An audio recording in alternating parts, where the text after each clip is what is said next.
Buenas tardes con todos, mi nombre es Turkana Suyón y el día de hoy voy a presentarles sobre mi consolidado 1, en el cual hablaremos sobre la viscosidad, la lubricación, cojinete, expandeo y sistema de poleas por mi profesor Ulises Abdón Piscoya Silva.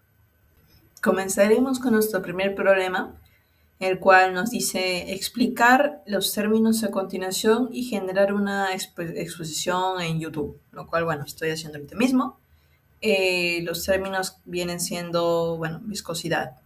Entonces, al explicar el concepto de viscosidad, tenemos que responder la siguiente pregunta, que sería, ¿cómo se relaciona el esfuerzo cortante con el gradiente de velocidad según la ley de Newton de la viscosidad? Me explicaré con un ejemplo práctico. Después nos indica cuál es la diferencia entre viscosidad dinámica y viscosidad cinemática. ¿En qué situaciones se utiliza cada una? Vamos a explicar más adelante.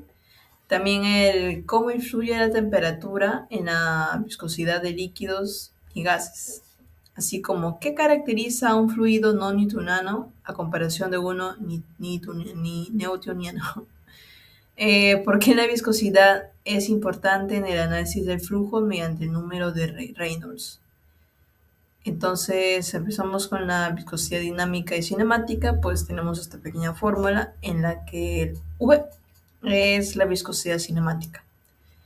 El U vendría siendo la viscosidad dinámica, el P sería la densidad del fluido, el cual se mide en kilogramos sobre metros cúbicos.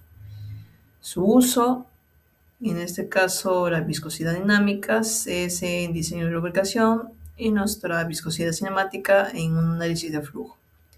Relación flujo más masa de fluido se usa en un análisis del flujo, Reynolds.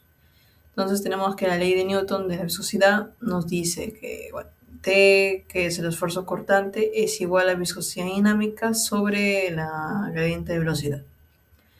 Entonces, ¿qué nos quiere decir? Que si aumenta la viscosidad, el fluido en este caso se resiste más, pues al movimiento. Y en este caso, si es que la gradiente aumenta, eso significa que habrá más deformación y más esfuerzo. Entonces, si nuestra viscosidad dinámica sería igual, por ejemplo, a 0.5 y nuestro gradiente de velocidad sería un 10 s a la menos 1, entonces nuestro esfuerzo cortante sería, multiplicando 0.5 por 10, sería igual a 5 pascal. Continuando con la pregunta 1, ahora tendremos que temperatura. En líquidos la temperatura sube, la viscosidad baja. En cambio, en gases, si la temperatura sube, pues la viscosidad sube.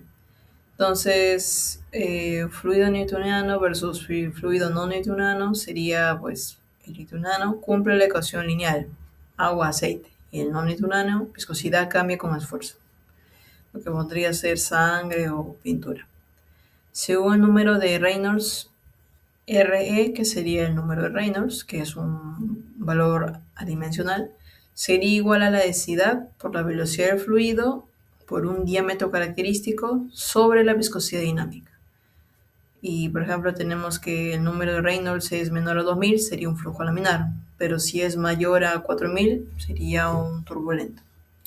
Continuando con la misma pregunta, nuestra otra palabra sería en este caso la lubricación, en el cual, bueno, tendríamos que responder las mismas preguntas, que en este caso, ¿cuál es el objetivo principal de la lubricación en sistemas mecánicos?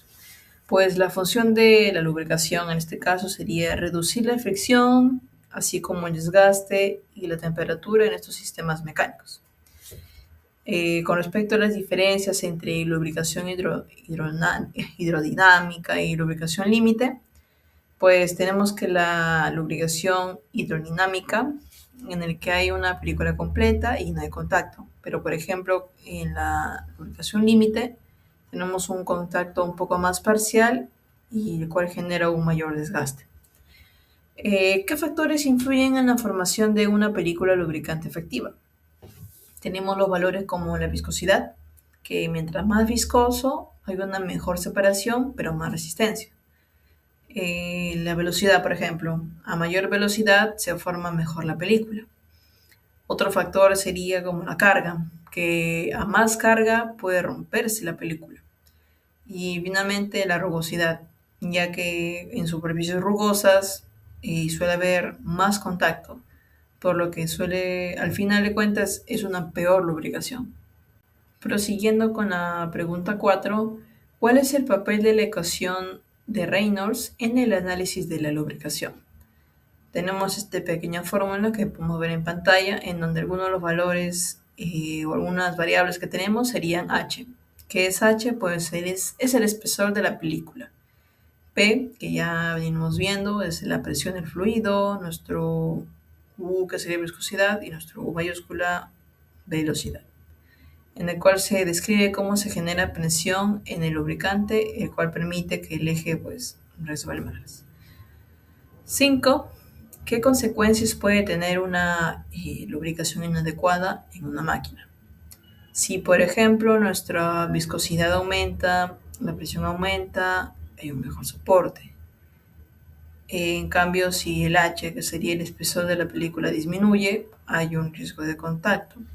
Algunas de estas consecuencias de una lubricación inadecuada sería el desgaste de los componentes, así como por ejemplo el sobrecalentamiento, lo cual no nos beneficia, y lo más importante que serían las fallas mecánicas. Ahora, ¿qué es un cojinete? Tenemos un par de preguntas como sería, ¿qué función cumple un cojinete? ¿Cuál es la diferencia entre cojinetes de deslizamiento y los de rodadura, perdón?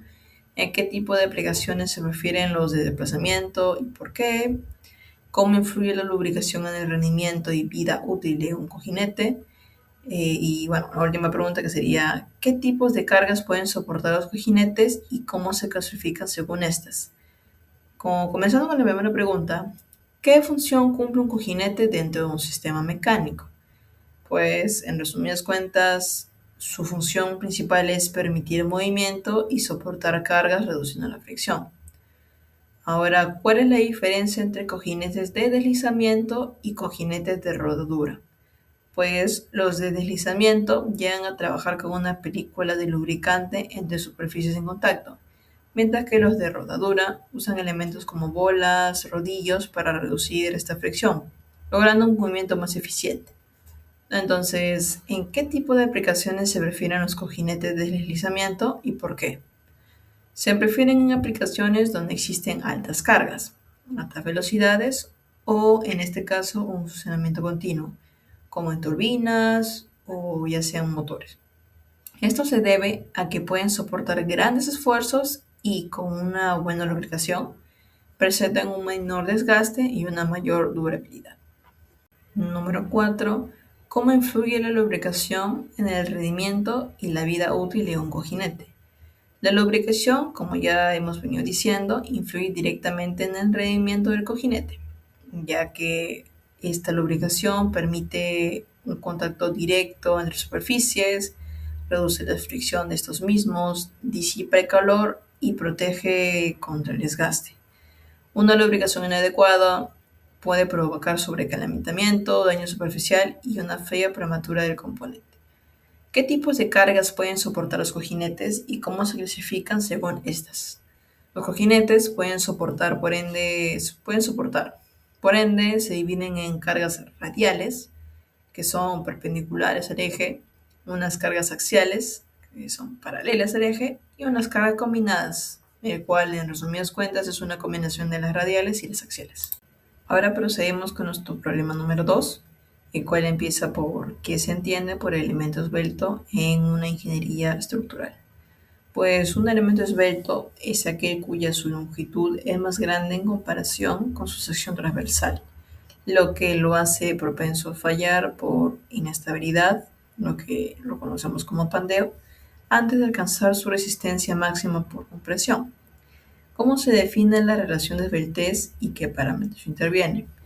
Como podemos ver en pantalla, tenemos esta formulita la cual nos dice relación de esbeltez es igual a la longitud efectiva del elemento sobre el radio de giro.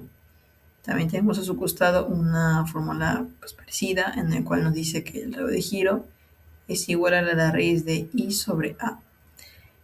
Bueno, a mayor relación esbeltez, mayor tendencia a pandeo. Entonces, ¿por qué la esbeltez influye en el modo de falla? Pues porque un elemento más esbelto es menos rígido lateralmente, por lo que tiende a deformarse, doblarse, antes de romperse por compresión directa. Entonces, baja esbeltez, una falla por aplastamiento. Alta esbeltez nos dice que su falla será por pandeo. Entonces, ¿qué es el fenómeno de pandeo y en qué condiciones ocurre? El pandeo es una inestabilidad estructural en donde un elemento sorprendido a una compresión se deforma lateralmente de forma repentina. Este pandeo llega a ocurrir cuando hay carga de compresión, el elemento es esbelto o pues se supera una carga crítica. ¿Qué variables influyen en la carga crítica? Euler. Tenemos en pantalla esta fórmula, la cual P sub CR sería nuestra carga crítica, es igual a pi al cuadrado por un módulo de elasticidad por el momento de inercia sobre K por L, en el cual K es el factor de apoyo y L la longitud al cuadrado.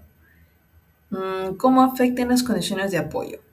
El valor de K cambia, empotrado sería más estable, un K menor.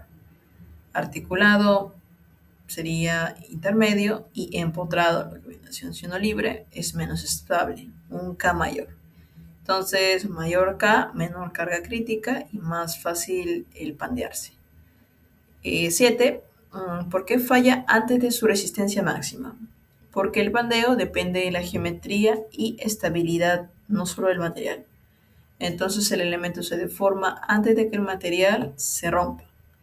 Diferencias entre elementos cortos, intermedios y esbeltos, pues cortos llegan a fallar por una compresión directa.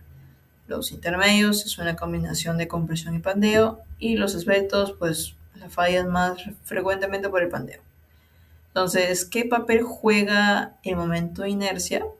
Pues el momento de inercia mide la resistencia a la flexión. Mayor momento de inercia es igual a una mayor rigidez, lo que nos da una mayor carga crítica. Así que, ¿esto qué nos quiere decir? Que hay un menos pandeo.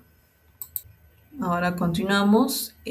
¿Cómo influyen las imperfecciones geométricas? Pequeñas desviaciones, ya sean curvaturas o defectos, hacen que el pandeo ocurra antes, se reduzca la capacidad de carga y bueno, en la práctica ningún elemento llega a ser perfecto. ¿Dónde se usan elementos esbeltos? Este tipo de pues, elementos se usan en columnas estructurales, en torres, puentes y estructuras metálicas. ¿Qué riesgos tiene una alta esbeltez? Pues tiene unas fallas súbitas, inestabilidad y una baja capacidad de carga. ¿Cómo prevenir el pandeo? Pues tendríamos que reducir la longitud o en tal caso aumentar la sección, usar refuerzos o mejorar las condiciones de apoyo. Promedio, bueno, pandeo elástico versus inelástica. Bueno, inelástico. El elástico sería el material no se deforma permanentemente. Aquí Euler aplica. Y en elástico, pues el material ya está en zona plástica. ¿Por qué considerar estabilidad además de resistencia? Porque una estructura puede ser resistente, pero inestable. No basta con que el material soporte carga, también tiene que mantenerse en equilibrio sin deformarse. Problema 3. Desarrolla los conceptos teóricos y gráficos de fajas y poleas y realizar una pequeña exposición. ¿Qué representa la relación de tensiones T1 y T2 en una transmisión por correa y cómo se interpreta gráficamente su variación a lo largo del arco de contacto? Donde tenemos que T1 es una tensión mayor o un lado tenso y T2 tensión menor o un lado flojo. T1 es la fuerza de tracción entre el tramo de la correa, el cual está más cargado, es decir, el que transmite la fuerza de la polea motriz. Y en el caso de T2 es la tensión en el tramo de retorno de la correa, donde la carga es menor después de haber transferido energía. ¿Cómo influye el ángulo de contacto en la capacidad de transmisión según la ecuación de Euler? Y, ¿Y cómo podrías visualizar este efecto en un modelo CAT? ¿Qué variables afectan la potencia transmitida en un sistema de poleas? ¿Y cómo podría representarse mediante gráficos en un entorno digital? Finalmente, un pequeño gráfico del video que podemos ver en pantalla y una pequeña exposición de cómo se llega a desarrollar ese video. Sí.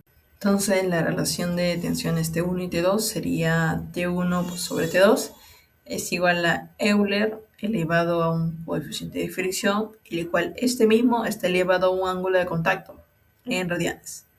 Entonces, la relación T1 sobre T2 indica cuánto aumenta la tensión en la correa debido a la fricción con la polea. Es clave porque determina cuánta fuerza puede transmitirse sin que la correa se patine.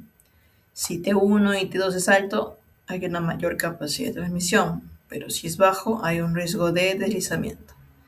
También tenemos la potencia transmitiva, que sería igual a un T, es igual a un T1 menos T2 por V, el cual V es la velocidad de la correa. La potencia depende de diferencia de tensiones y de la velocidad.